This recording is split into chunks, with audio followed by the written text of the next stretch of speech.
Pine Ridge Hiking Club presents Hiking Through the Americas, hiking in Quebec, Dominica and Patagonia.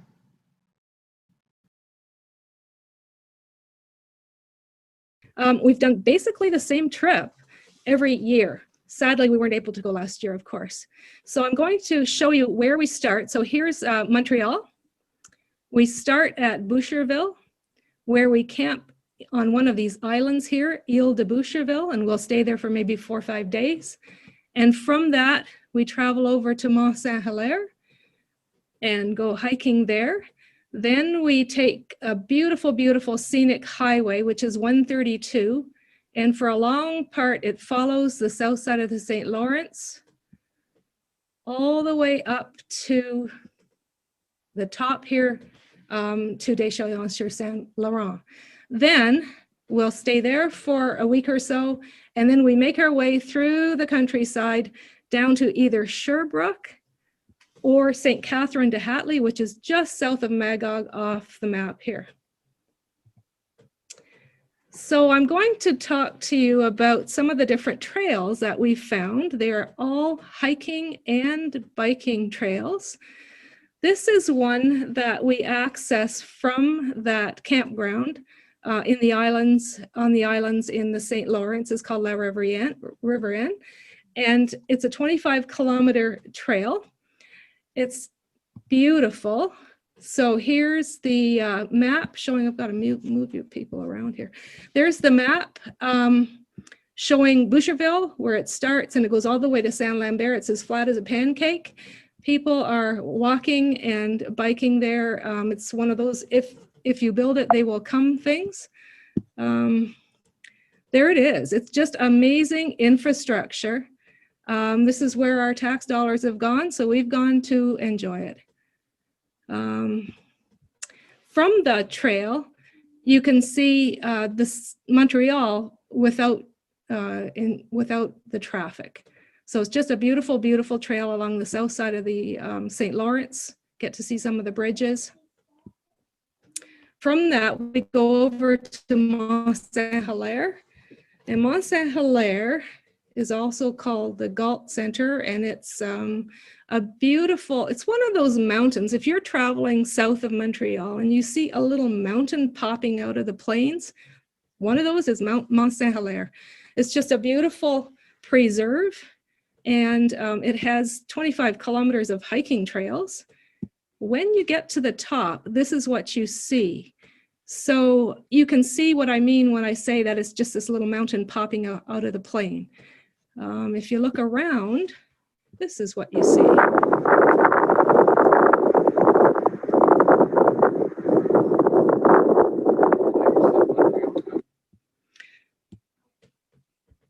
From there, once we're finished, I should say, if you were to go to those, the Ile de Boucherville, on the islands themselves are maybe 15, 20 kilometers of biking, hiking trails as well. They circle both islands. It's just beautiful. So then on the way to Deschamps, just south of Trois-Rivières is this amazing market. It's one of our favorite markets anywhere. Just beautiful, beautiful baking and handmade potato chips and all kinds of amazing things. Then our next destination is an old quarry. So if you look at the bottom, that's where you camp. You go down a very, very steep hill, and there's a campground all along the shore of the St. Lawrence. And at nighttime, they have beautiful campfires reflecting over the water, and you can see the sunset when you look to the west. And then you can also see all kinds of wonderful marine traffic going by. And from there, we do quite a bit of biking and walking. So we were so lucky a couple of years ago to see the old and the new. There's a replica of the Santa Lucia, and then a modern day tanker going by right in front of our campground. It was amazing. So this is the trail that I want to tell you about that's near Deschamps-sur-Saint-Laurent. So Deschamps is about the size of Colborne. It's just this little, really, really, really French town, a working man's town. And on the south end of the town, if you just drive around, you can find where the access point to this trail. The trail is gravel in some spots, paved in other spots, and it goes through. This is actually a snowmobile trail here. You've got to walk your bikes over or carefully walk over if you're hiking. It says 5.3 kilometers, but it's way longer than that because you can bike and walk into the countryside there, and it's just beautiful. So this is also part of the trail. It just heads south from Deschalion and stops and it goes through little villages like Parisville, and some of it is paved. Some of it they've even planted apple trees along the side and named them. So they've put a lot of money into making this just a beautiful, beautiful trail. I'm just going to show you some side trips as we're doing this. So if you were to travel still further east by maybe 20 kilometers or so, one of the most beautiful gardens I've ever seen is there. It's this Domaine Joli de la Binière. And it also has hiking trails. The gardens themselves are extensive. There's over 2,000 named varieties of plants there. It's been in the same family for 150 years. It's just sensational. There's my husband walking in the door. They've got this theme of maple leaves everywhere. It's really beautiful. Lots of nature, butterflies, and amazing food. I still dream about those amandines. They were so good.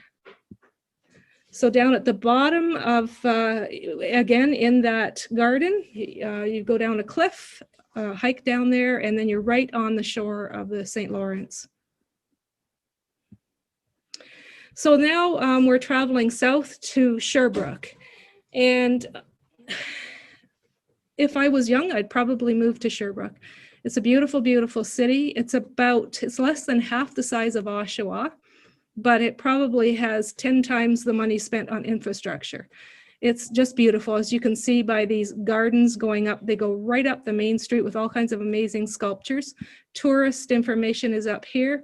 And from that place, you can hike throughout the city on these amazing trails that skirt around the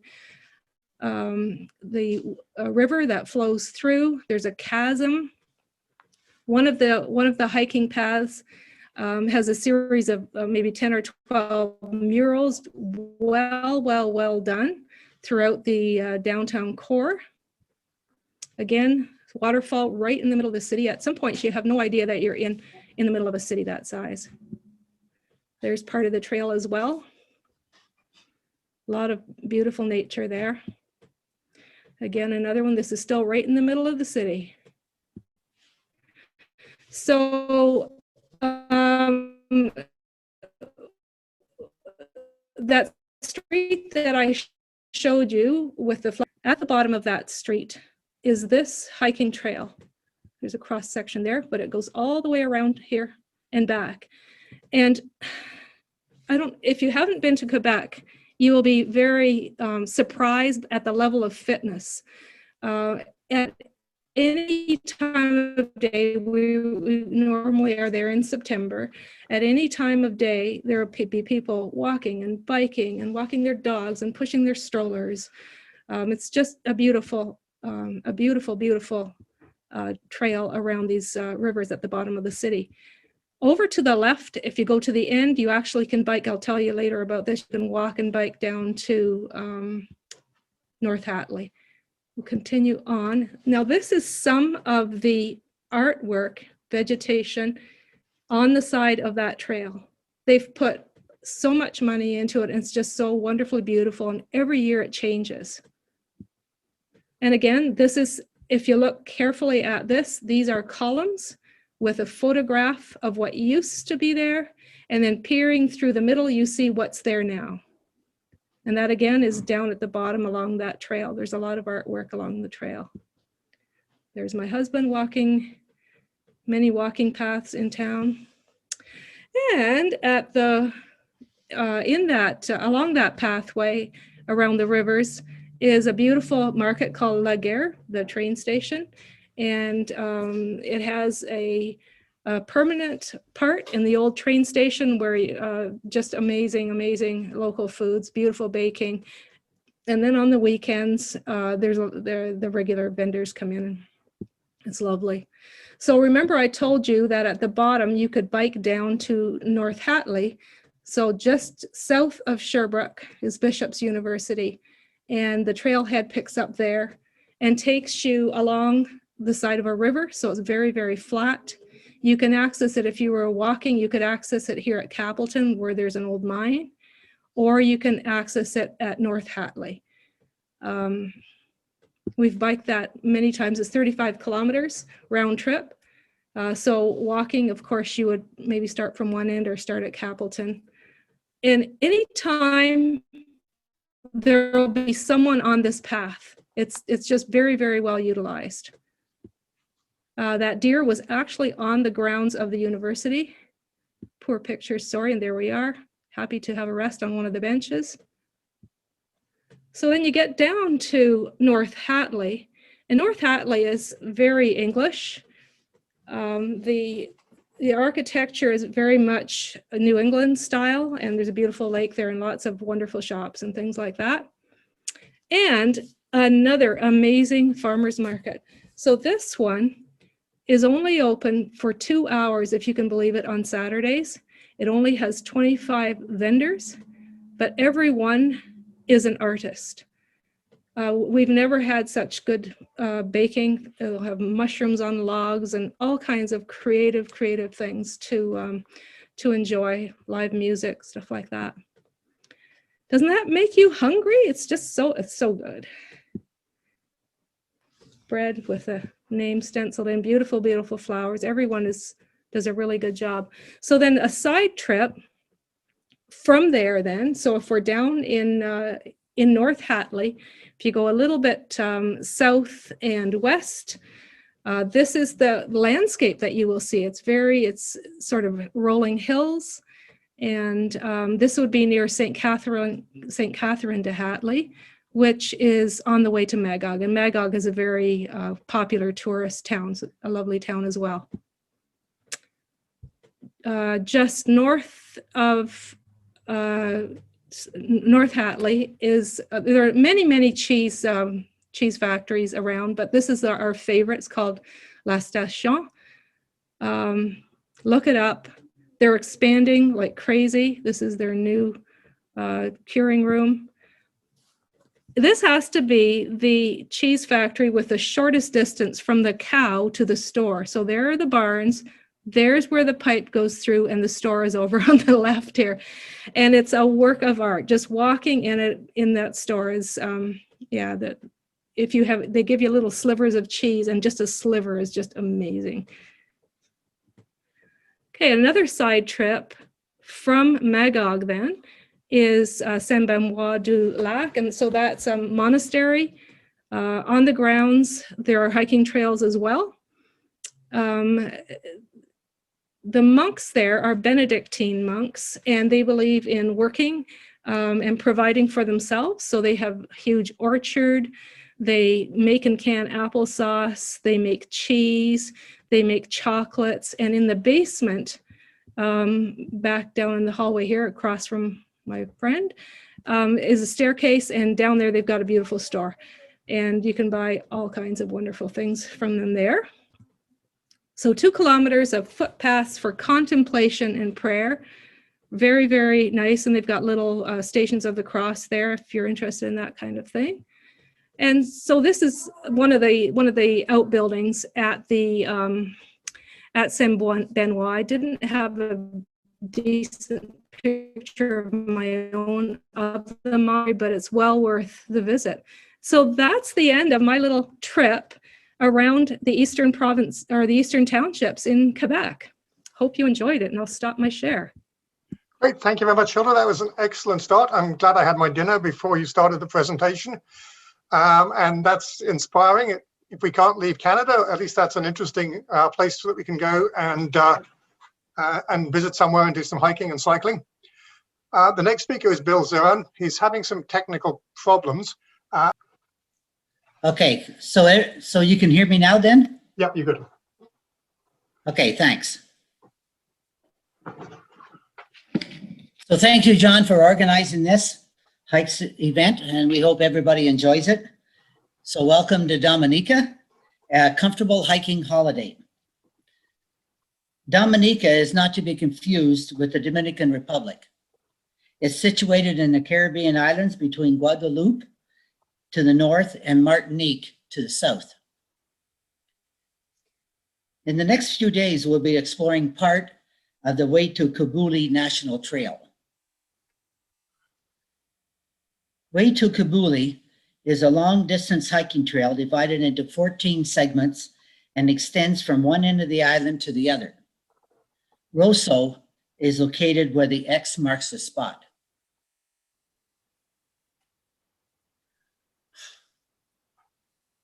We arrived at the Douglas Charles Airport, which is one of 2 airports on the island.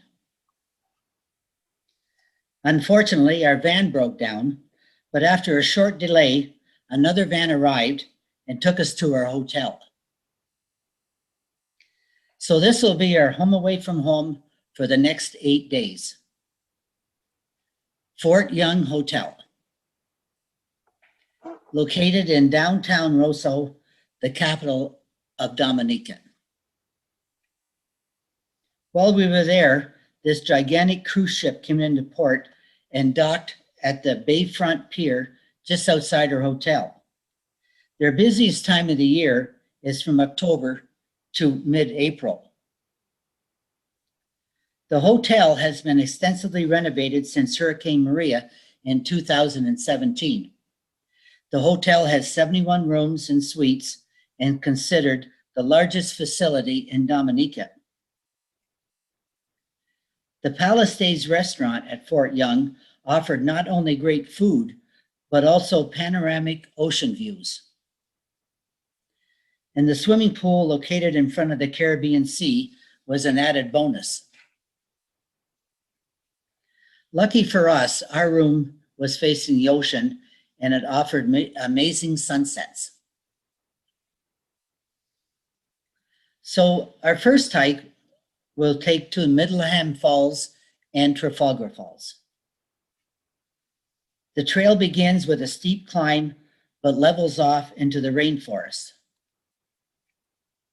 The whole island has lush mountainous rainforests, mainly due to the rainfalls varying from 50 inches on the coast to 300 inches in the central mountainous area per year. And because of the rain, it made the path quite slippery. So we really had to concentrate on our footing. Often the trails are supplemented along the way with wooden step sections. So these provided great traction for ascending and descending. These perennial flowers are called heliconia flowers, also known as lobster claws. We arrive at the entrance to Middleham Falls, just a bit muddy and definitely quite wet because it rained most of the way. The falls are very impressive, with a narrow stream dropping about 200 feet, one of the tallest waterfalls in Dominica. The pool beneath the falls is swimmable, but really not enough time to go swimming. On our way to Trafalgar Falls, our guide, John, found this crayfish on the trail. So this river that we just crossed is called Crayfish River. It's very small, but there are approximately 365 rivers on this island. And this is Rita with Madalena, owner, along with her husband, Robert, of Comfortable Hiking Holidays. Their company philosophy remains unchanged since 1986. Treat your guests as friends and not just clients, and they will continue to come hiking again and again. So on we go to Trafalgar Falls. More descents, more jungle, all part of the adventure. And we finally arrive at the entrance to the two spectacular twin waterfalls. Known by the local people as Daddy, a 75-foot drop on the right, and Mommy, a 125-foot drop on the left, and they both flow side by side. On our way back to our hotel, our driver pointed out a school bus which was crushed under a fallen tree that was caused by Hurricane Maria in 2017. Thankfully, nobody was hurt. Our next hike will be exploring segment 6 of the Watukumbuli Trail, from Castle Bruce to Hayton Trail. Lush vegetation.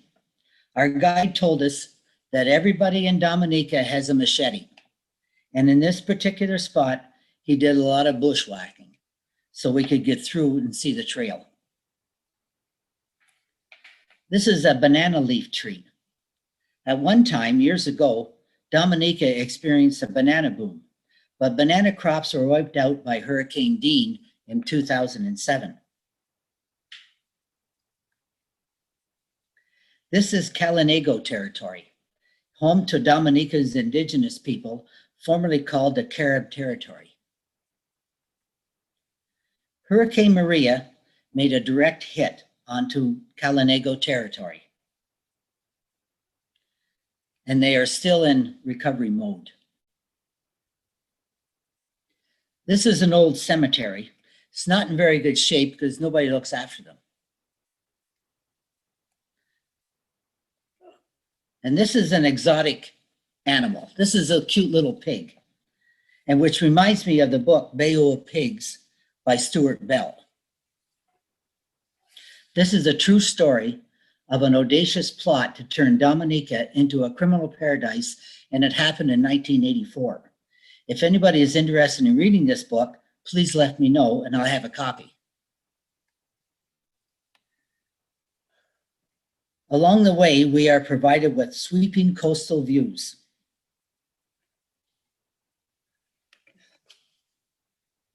I haven't. More stunning coastal views.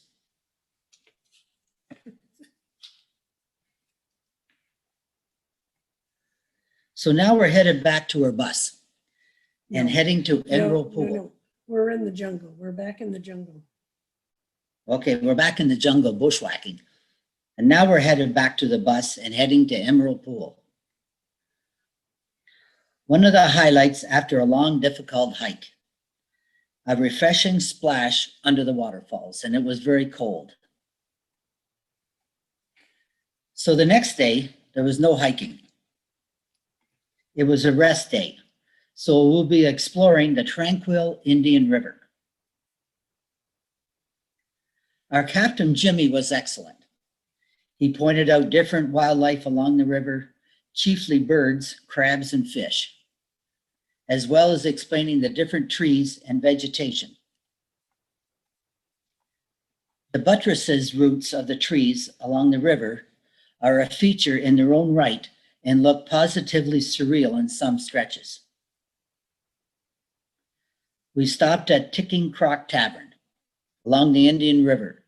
Food choices was limited, but there was lots of room. Some segments of the movie Pirates of the Caribbean were filmed along the river.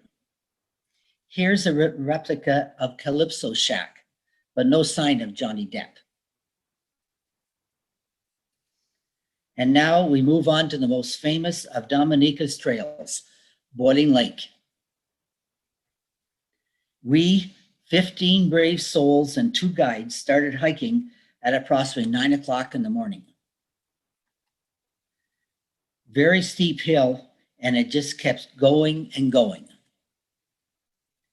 The path climbed steadily for about 45 minutes.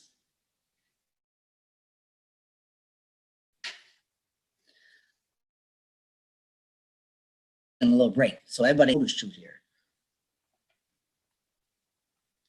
So now we descend to Breakfast River. It's a good time to take a breather, and I'm not sure if this is the name of the river, but we called it Breakfast River. The Comfortable Hiking called it Breakfast River. And from there, we continue to climb to more Nichols, which has an altitude of 3,168 feet. As you can see from this picture, we were above the clouds. And we spent a lot of time going up and down. It was a bit tedious, so we really had to concentrate on what we're doing, as it was really slippery too. A good guide, such as John, is essential. This is a true adventurer's hike, and not for the faint of heart.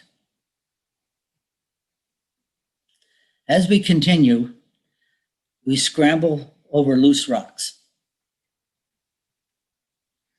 Actually, there's a lot of scrambling over rocks. And then another well-deserved rest at the top of more Nichols. Now we start the dangerous descent into the Valley of Desolation.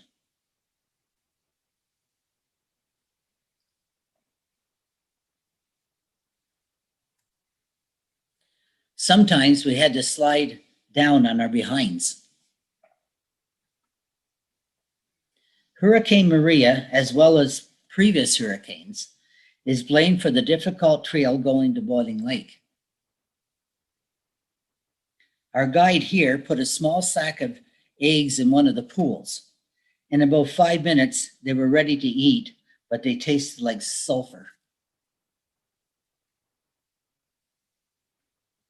So then we headed out of the Valley of Desolation and back into the rainforest. There were sections of the trail that will test your nerve, stamina, and strength. It's very hard to find a place where you could grab a hold of the rock to climb up that place.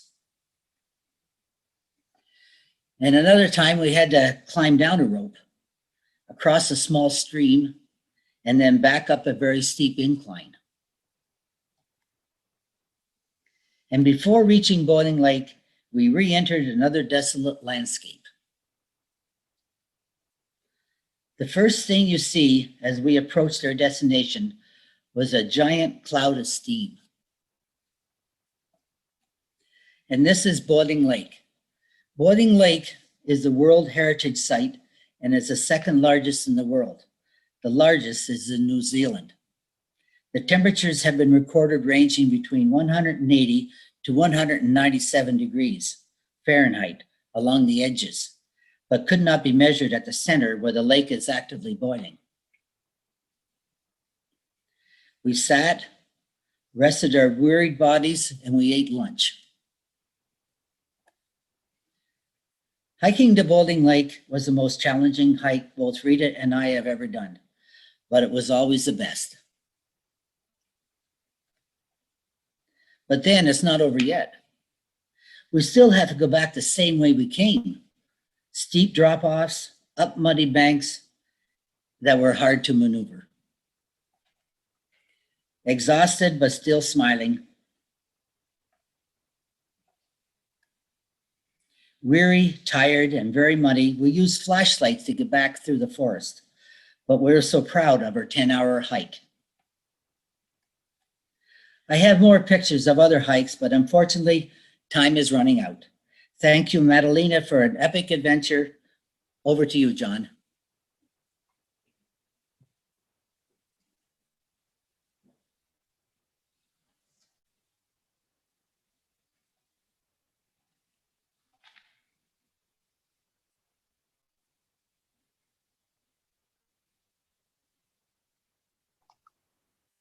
Okay, thank you very much. That was excellent. I really feel I've been to the Caribbean at least for 15 minutes. So thank you very much for that excellent presentation and those stunning slides. And congratulations on making it to Boiling Lake and back. So I'm going to do my slide share now. And hang on a second. Hello? Yeah, it's me. Okay, hi. Hi, go ahead. Okay, I'm just going to leave you on, and I'm going to, you can hear me on my, oh, well, you can't. Okay, I can hear you. good. Okay, so Patagonia and Argentina and Chile. So this is a hike I was fortunate to be able to do in March of 2019. So this is the Southern Hemisphere. So March is equivalent to September in the Northern Ontario. So it's a good time to go hiking. And I went with a lady called Deb, who's my my American hiking buddy from Pennsylvania. And so this was a long way south. So it's about 10,000 kilometers south from Toronto. It's a long time to get there. It's about a 14-hour flight down over Florida, past Dominica to Buenos Aires. Then you have to change airports. And unfortunately, we missed our flight there. It's then a 4-hour flight to El Calafate, and then a 3-hour flight to El Chalten. So by the time we arrived in El Chalten, we were pretty tired. We'd been traveling for 48 hours. And as we headed in the dusk to our accommodation, I don't think we even noticed these mountains in the distance. But we had nice accommodation. We were staying in this cabin here on the left. So we had a little apartment with 2 bedrooms, a kitchen and a dining room. And this was in a place called El Chalten, which was actually built in the 1960s as a place for people who wanted to hike and climb in Los Glaciares National Park in Argentina. So you can see from there's a bunch of hiking trails leading from town to Lago Capri, to Lago Torre over here, to the mother and daughter lakes. And there's a route up this road here to El Pilar, which is just a guest house. And from there you can go down here and up to Lago de los Tres. There's also another hike in the opposite direction to Mirador Condor. And we ended up doing pretty much all of those. So the first day we decided just to do a relatively easy hike. We went to Lago Capri, which is rated about 4 hours as a moderate hike. You can see the place we're staying at is actually here. And so we went along the road. This is the trailhead for the hike. So it's all very convenient. So within about an hour, we got to this first lookout, which is called Rio de las Vueltas, and we could start seeing some of the Patagonian landscape. And then as we hiked on further, these mountains started appearing over the horizon. And I've got an echo, so I'm just going to turn something off. So hopefully that will be better. Turned you So we got to Mount Fitzroy, or the lookout for Mount Fitzroy. And so there's just this spectacular range of very tall mountain peaks that are snow covered. And then from there, we wandered back a little bit to Lago Capri.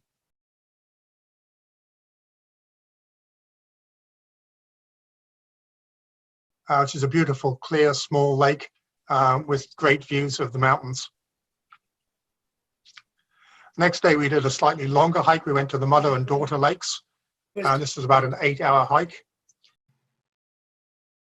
The hike went up a fairly steep ridge through some very pretty woodland, then came out into a clearing with a good view of the mother and daughter lakes, and then the path followed the lakes with an excellent view of mountains in the distance. So I put up this signpost here for a couple of reasons. One is just to demonstrate how well signposted the trails are.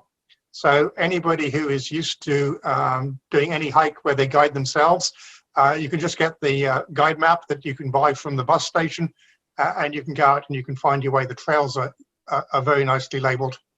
The other point is it's useful to have a vague little bit of Spanish. Distancia 9 kilometers obviously means it's 9 kilometers. The difficulty is obviously medium, and these are some points of interest. It's also useful to know this phrase, usted está aquí, meaning you are here. So that's helpful stuff to know. So on this occasion, we left by a different route. You can see the town of El Chalten in the distance there. And we wandered along a valley, and as we hiked, there was this beautiful view of these mountains in the distance. This one is called Point Snot. This is the sort of sharpest of all the hills. And then we came up to a moraine And as you came over the moraine, you could see the big lake, and you could see the icebergs floating in the lake.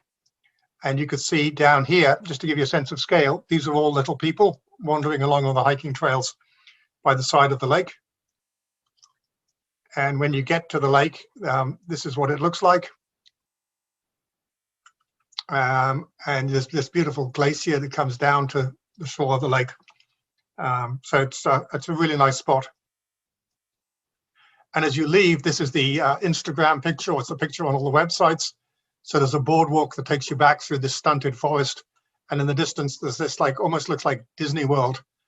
These really tall, spiky mountains that hardly look as if they could really exist.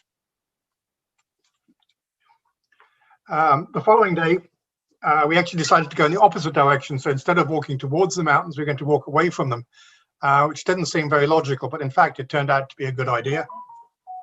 In that you can see here all the town site. You can see the mountains in the distance. And you can see the mountain range. And it was really quite something. We had really beautiful weather that day. You could see all these mountains in the distance, and it was shorts and t-shirt weather. And this is walking back into town, and just this amazing panorama of snow-clad mountains in the distance. So after that fairly easy day's walk, I decided to do a longer walk, and actually I hitchhiked in the back of a pickup van and got to the very north end of the park, to a little guest house called El Pilar. And from there, walked down the valley, and you end up in this spot here. And it was kind of amusing because there were a bunch of American tourists here with their guide, and they were arguing about whether they were going to go up to the viewpoint. So to get to the viewpoint, you have to go up this hill. It's about 1,500 feet of ascent. And all these American tourists were saying, oh, it'll be bad for my knee. It's the first day of my hiking trip. I don't want to get hurt. And they were all wimping out, which was a shame, because when you get up to the top of the hill, the view is amazing. These are the mother and daughter lakes that I talked about. This is Lago Capri. The town of El Chalten is behind this hill.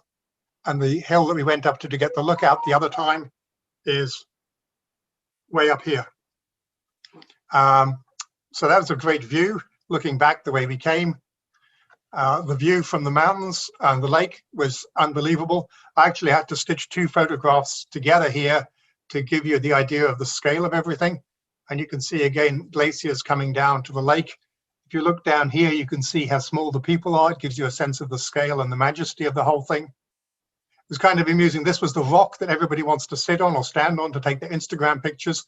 And for a while, there was a lineup of millennials with their iPhones waiting to take their turn to have their picture taken on that rock.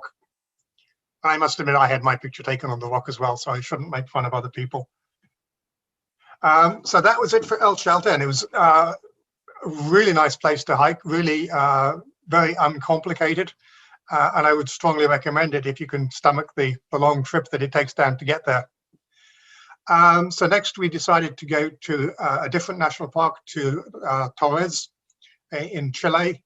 And this involved a 12-hour trip on 3 buses. I wasn't really looking forward to it. But in fact, the roads were really well made. The buses were comfortable. The landscape was boring in some places, interesting in others. Everything stayed on time. We made all our connections until we got to the border. The border crossing was a little bit slow, and then we got stuck in some traffic in Chile. But we ended up getting to Puerto Natales before dusk. So this is just one view of the town of Puerto Natales in the sunlight. It's a really nice place. On the left, you can see a fancy new hotel. In the middle is an old building that had a nice restaurant in it. They had a small harbor, and people would go for Antarctic cruises from there. And then in the foreground, there's a skateboarding place. And we decided to take a rest day before we got into the hiking. So we did this fairly expensive day trip to this Estancia Peninsula, which is like a Chilean version of a dude ranch. And they looked after us really well. The bus picked us up at our hotel. They took us down to the port. We got on a boat. They took us through initially a fog, which cleared. And we stayed at this Estancia, which you can see is just a magnificent place in a magnificent setting. We took a four-wheel drive vehicle and they showed us various viewpoints and stuff. Other people who were more adventurous decided to go horseback riding, and they had some beautiful white horses. They showed us some sheep shearing, and then they were barbecuing. They barbecued these lambs for like 5 hours on an open pit, and they served us a delicious meal in their restaurant with local wines, and that was a really beautiful place and a really nice meal. And then we just hung around for a couple of hours, wandering around, reading their coffee table books and their guidebooks and drinking more wine and coffee. So it made for a very relaxing day, which is just as well because the next day was hard and complicated. So what we're planning to do here is the W hike. And so you can see here the hike in dark red is shaped like a W. You have one arm, the middle of the W, you go round here, you go up the other end of the W, and you come back out again. So we had to leave our hotel at about 6:30 in the morning. We left our main baggage in the hotel. We just had a pack with what we would need for 5 days. We got a bus to this place here, Laguna Amarga, which is the park headquarters. That took 2 or 3 hours. When we got to the park, we had to check in. Once we checked in, we got back on the bus, and it took us about half an hour to here to Cafeteria Pudeto, where you could get a cup of coffee and wait for the boat. And there was a boat that took you through here to Paine Grande, where there's a refugio, and from there, it's about a 4-hour walk up the side of the lake here to Refugio Grey, which is where we were staying the night. And then the next day we did this trip back to the Grande. The day after we went along here and up as far as Mirador Frances and spent the night here at Las Cuernas. The next day we went along the shore of the lake, across around this small lake here, into this beautiful valley and up to Refugio Chileno. And the final day we went up here to this lookout and then back down to the hotel here. And then after that, we took a bus that took us back to the port headquarters and another bus back to Puerto Natales. So, excuse me. So this is the Torres del Paine Park headquarters. And this is where the bus stopped. And it was a fairly simple process. We got registered, we got given a safety lecture, which basically said, don't get lost and don't start fires. They checked that we had places to stay because you have to have organized accommodation before you're allowed into the park. And then very quickly, we got back onto the bus and headed to the cafe. And then when the boat arrived, we walked down for this little trail to the pier. Everyone stuck their backpacks in a huge pile in the front of the boat. And we had about a 20-minute boat trip to the trailhead. And so this is the beginning of the trail, and you can just see someone in the middle. So it began as a fairly gentle trail, just heading up through this valley, and then it goes up here, over, and so this is where we were. So this is when I thought, I'm really hiking in Patagonia. Looking in one direction, you could see off into the far distance and snow-capped mountains. Looking down to the lake, you could see glaciers and icebergs in the lake. It was windy, and it really felt like proper Patagonia. So this is the trail heading towards the Grey Glacier. And this actually was a fairly tough section of the trail. It looks straight and easy on the map, but in fact it went downhill and it zigzagged. But anyway, it eventually ended, and it ended here at Refugio Grey, which was a very nice, very civilized place. We had a dormitory accommodation there, so we dropped our stuff, had a shower, got changed, and went to the dining room. So the dining room was very civilized, very European. When there was enough people, they would take us all and set us at a table in groups of about 10. And then they would bring dinner. And the dinner at the Refugios was normally a 3-course meal. They'd begin with a salad, which was usually heavy on sort of beans and sort of more solid salad items. And then they would bring us a main course. And this was usually a big hunk of some sort of meat in a sauce and some sort of carbohydrates, some pasta or some potatoes or something. And then afterwards, they would give us a little piece of cake or some sort of dessert. But the food was very good. In the morning, we'd get a cooked breakfast, usually scrambled eggs. And then they'd send us off with a packed lunch, which was more food than we could actually eat. So the next day, we had a fairly relaxed and easy day. First of all, we went a little bit further north and we went to see the glacier. You could see this bay where icebergs were carving off the glacier into the lake. And then we walked back pretty much the way we came. We saw this one little red boat, which was going to supply the refugio. And it was a misty place. And there was been a big forest fire there many years back, set by some tourists, unfortunately. So it was quite a spooky place, again, going through all these dead trees. And there was a river down by the side, which was a raging torrent. So it was quite a nice walk. And that took us back to Refugio Grande, where we spent the next night. So you can see it's a fairly big place. It had a big cafeteria-style restaurant, and you can see a whole pile of yellow tents for people who are camping. The next day, the weather was awful. It was cold, it was damp, it was windy, and we had about a 6-hour hike to do to Refugio Cuernos. This was the one place I hadn't been able to book us into a dormitory, so we were going to camp. And I just thought, this is going to be horrible. And we hiked fairly slowly, and we got wet and we got cold, and I was wondering if there was a plan B, like maybe just getting the boat back to the park headquarters. But after a couple of hours, the skies cleared and the rain stopped. And so we had this rather dramatic view, and this is Los Cuernos, the Horns, and very relieved to find out it didn't rain anymore that day. We went up the middle of the W as far as Mirador Frances. Really wouldn't have been any point even if we had time going any further, because the clouds were low and things were, we wouldn't have seen anything. And it actually looked a pretty evil spot. You could see all these glaciers, and you could actually watch avalanches coming down the mountainside. And so we're quite happy just to look at it safely from a distance. This was looking back the other way to the lake. So we hiked down to the lake and took a left turn and headed off to the Refugio. On the way, there's a little bit of a precarious river crossing just over some stepping stones, but take it slowly, use the hiking poles, not a problem. And this is the campsite. And in fact, it turned out to be perfectly okay because it had stopped raining by then. We had a couple of nice big tents. They had a really hefty sleeping mattress and really warm sleeping bags. And also we were able to use all the facilities of the Refugio, which again was a nice, comfortable place. We had our nice dinner there. And you can see it's a little bit more simple than the other place, but it was very elegant and very comfortable, and we had a good meal. Then the next day, the weather was really nice. There was some sunshine and a rainbow, and we wandered along the shores of the lake. And the lake really was that color. It's a glacier-fed lake, and so it had that strange bluey green color to it. And so that was a nice walk. And the sun came out, and so we had a view of Los Cuernos, the Horns. And then after that, there was a section that was a little bit boring. We were just going through some moorland and a little muddy patch by a small lake. But eventually that ended, and we came to this spot, which was one of the most beautiful valleys I've seen. And you can see there's a trail on the left going down here. And you can see that there's a river on the right going up here.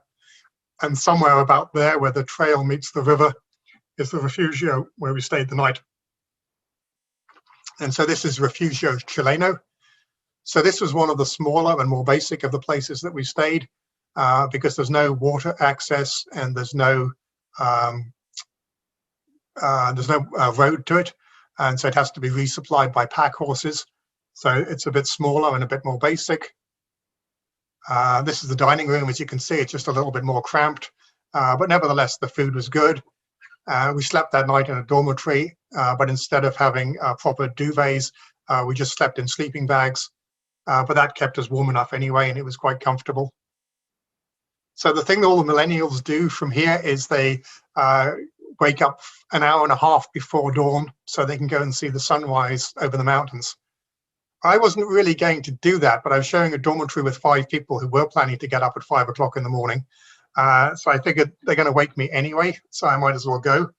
And so I did, and I was really glad I did. They had some breakfast laid out for us, so we just grabbed some yogurt and some juice and some coffee and headed off. And the trail was actually well marked. They have reflective trail markers because they're used to people doing this at nighttime, and you could see people's headlights as they went ahead of you. And eventually, after an hour and a half, 2 hours, you got to the place where there's a viewpoint of the torres, the towers, and you arrive there just at exactly the right time, hopefully. And there's this sort of grey light of the pre-dawn, and then all of a sudden, this happens. You get the sunlight coming down, the early orange light of the dawn, and it lights up the towers, and they look magnificent. And there's a lake there, so the reflection of the lake is also very fine. So that was really well worth doing. And then we hiked back down, and then we hiked back down the valley, and we ended up back at the main hotel. And from there, we had to go back to Puerto Natales. So that was the end of the hiking. We did a total of 150 kilometers in 10 hiking days. We had one more rest day. And so we went from El Calafate to the Perito Moreno Glacier. This is one of the few glaciers in the world that's actually getting bigger.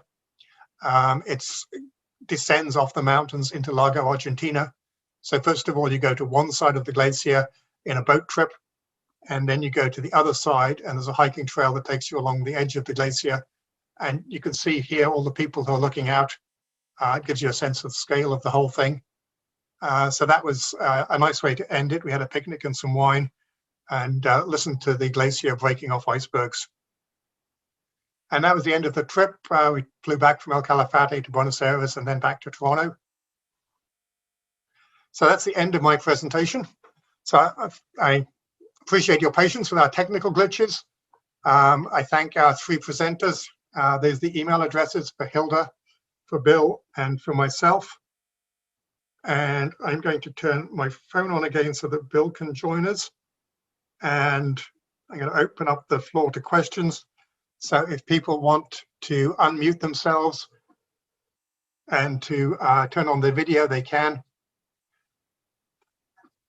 Hi, Bill. Okay, so I'm opening the floor to questions now. So if anybody wants to unmute themselves or use the chat to ask any questions, they're welcome to do so.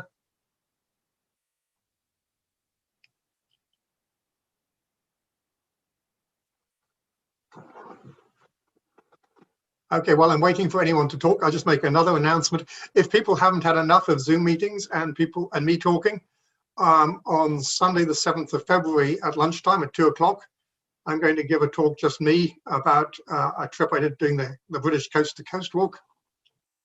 So I'll send out a notice about that in the near future. I'm also recording this, and hopefully if the recording isn't too bad, I will be able to send that. And we have a message for Bill. Can you remind us about the time of year you went to travel to Dominica?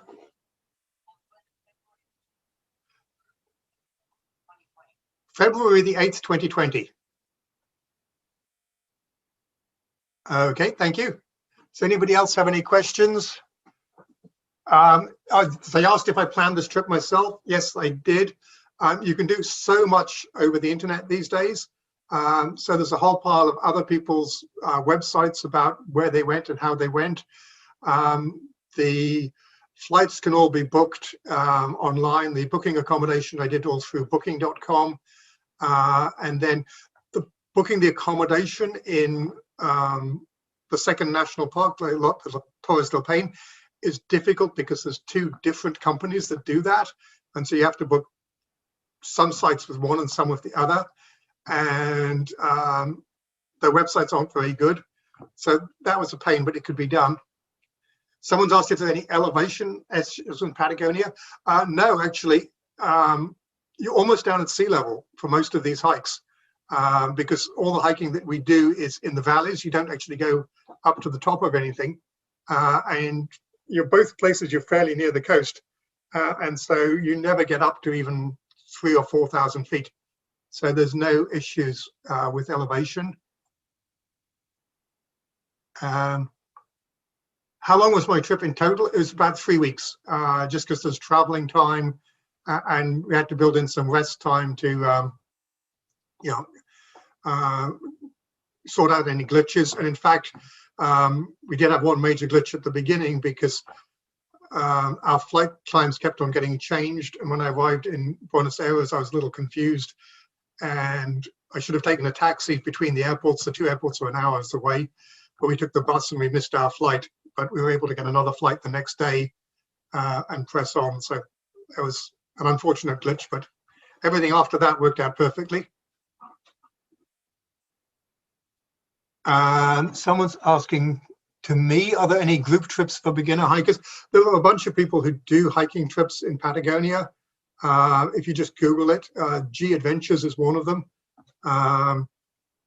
And it sort of makes it easier because they package everything for you. But if you start looking at what it costs if you book themselves compared to what it would cost you, it's, you pay a premium for being part of a group. I don't know if there's anybody here from Comfortable Hiking Holidays. I don't know whether they go to Patagonia, but if they want to speak up, they can.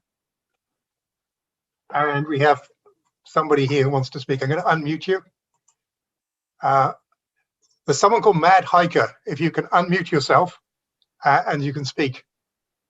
Yeah, I'm unmuted. I'm Yes. Madalena. Robert and I run Comfortable Hiking Holidays. We do not currently have a trip to Patagonia. We used to, and I loved seeing your photographs because I've done all of those hikes that you mentioned, and the scenery is just as stunning as it is in those pictures.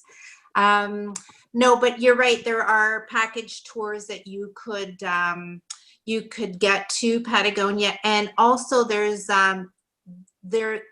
if you're not into the camping, you can also do Patagonia, especially in Torres del Paine, you can do all of the hikes on the W, but do them all as day hikes from a central location. So you could overnight somewhere and then do each of those hikes as day hikes without having to camp and carry your gear. Okay. So there are different ways of. That's great. Thank you very much. Someone said, do you need hiking poles and hiking boots? Yes, particularly for the W hike. There are. I'm just going to mute myself. Okay. Yes, there are places that are quite steep and quite rocky on the W trail, and so you do need hiking poles and boots. I didn't use them all the time, but there was quite a few places when I was grateful to have them. Someone's asking about other hikes in the Caribbean. So I've done one hike on Saba, but I haven't really done anything much else. Matt, do you want to unmute yourself and talk again about hiking in other hikes in the Caribbean? Or maybe Bill wants to take that one. Currently, we have Dominica currently in the Caribbean, and we've also done Cuba. But those are the only two places. I've hiked myself on other islands, but as a company trip, those are the only two that I know of, that we've done, I mean. Okay, thank you. Does anybody else want to wave at me or put their hand up or whatever if they have hikes in the Caribbean they can suggest?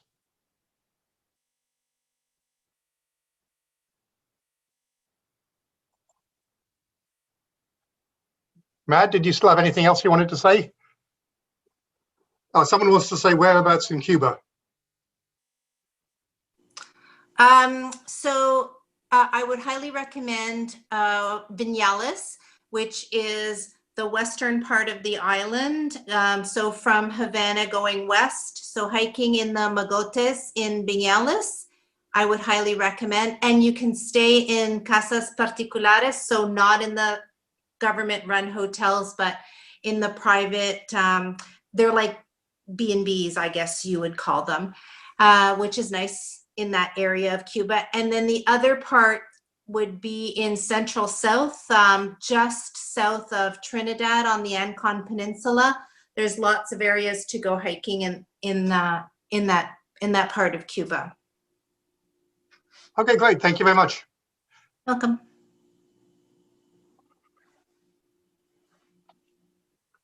Okay, does anybody else have any questions they want to ask?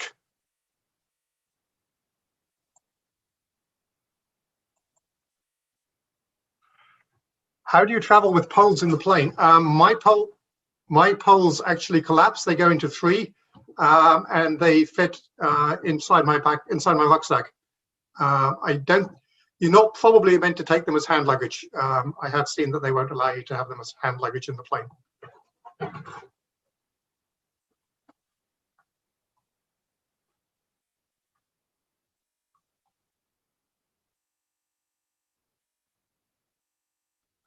Okay, it seems like we've finished with all our questions. So thank you very much to the other presenters. Thank you very much for everybody who came along. Thank you for your questions. I hope that was a worthwhile event, and we'll think about doing it again if we aren't able to go and meet in person for a long time.